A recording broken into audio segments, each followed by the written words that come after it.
Hi everyone, 6:01 here on your Thursday, your Friday Junior. Jason and Alicia here with you as we cruise on into the weekend. Yes, it's going to be a nice weekend too, but we have some rain showers, maybe flurries for some spots of the state today.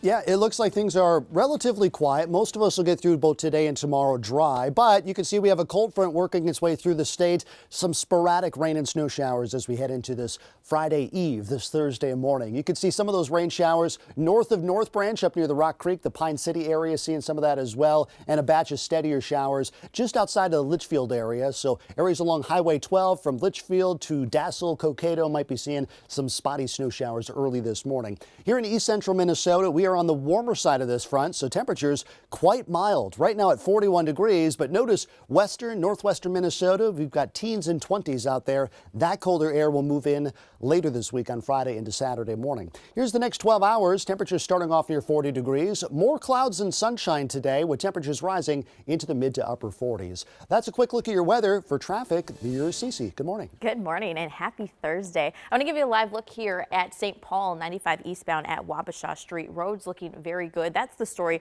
across the metro. Looking at some drive times here, if you're coming into St. Paul from Minneapolis or going into Minneapolis from St. Paul, drive time should be about 8 minutes for you. Guys. All right, Cece, we'll check in with you in a few minutes again. Thank you very much. Our top story here at 6. Minneapolis teachers will speak for the first time today about a historic budget deficit facing the district. And it could mean big cuts coming to the district even inside of the classroom. Michelle Beck is in Minneapolis with what this could mean for students. Good morning, Michelle.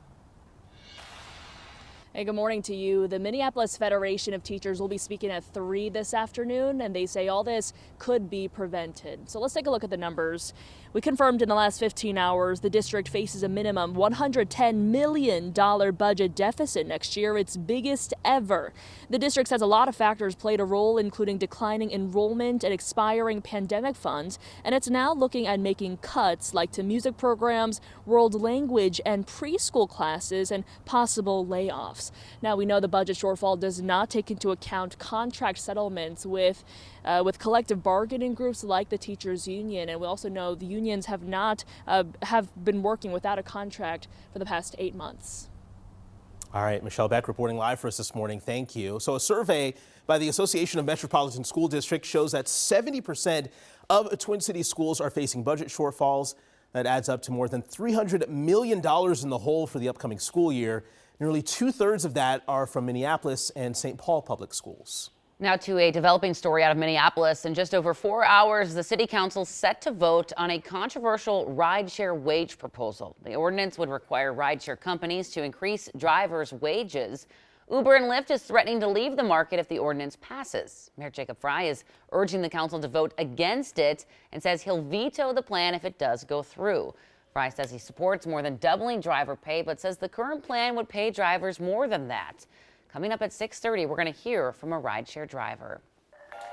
Right now, a ceasefire resolution in St. Paul is heading to Mayor Melvin Carter's desk. Just over 10 hours ago, the city council passed a resolution calling for a permanent ceasefire between Israel and Hamas.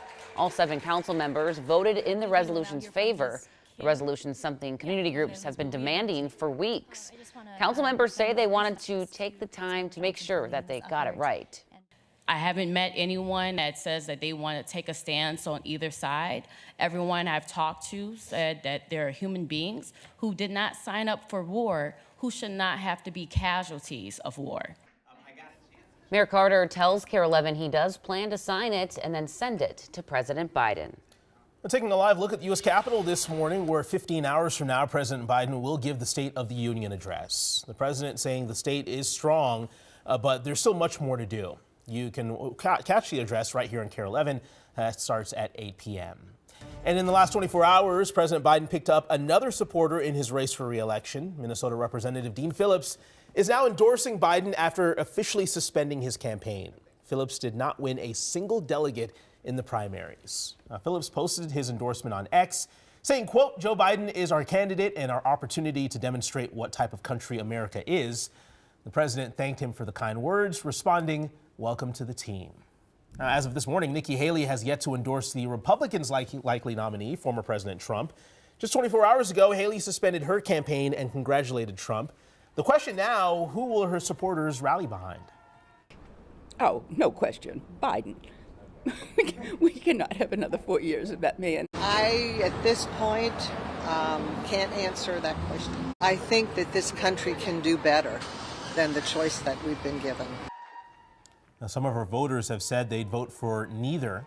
Haley supporters will be crucial for either Trump or Biden to win in a general election that's likely to be decided by a handful of swing states. The Hennepin County Attorney's Office says there's a new policy this morning to help non-citizens report crimes. County Attorney Mary Moriarty says immigrant non-citizens are much less likely to report crimes because of fear of deportation.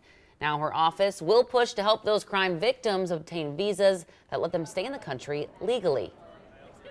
The policy we're announcing today regarding U and T visas will help protect the non-citizens in our community while making us all safer. Now those U and T visas have been available to immigrant crime victims for many years now, but Moriarty says in the past, the Hennepin County Attorney's Office has put up barriers preventing crime victims from applying for one. Over at the state capitol, lawmakers brought out puppies and kittens to discuss the dog and cat data transparency bill. The goal was to give people a chance to find out more about the inspection history of professional pet breeders offering puppies and kittens for sale.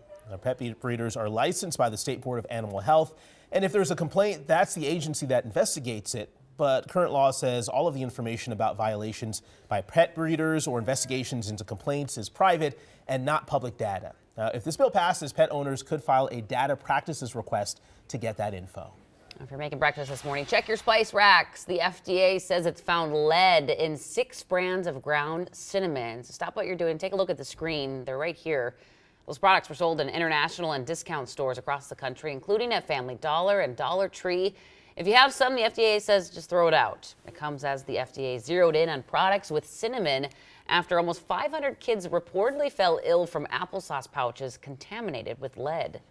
Right now, the Minnesota Boys High School State Hockey Tournament is underway over at the X, but this year is pretty bittersweet. Starting this morning, Lou Nanne will be in the booth to call his final state tournament.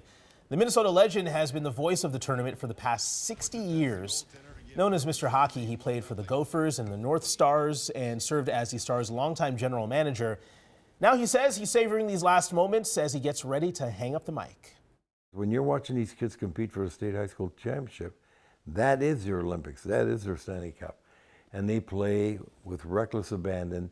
They got unbelievable stamina. Their competitive level is at the top. And it's fun for you as a spectator to just watch them put that effort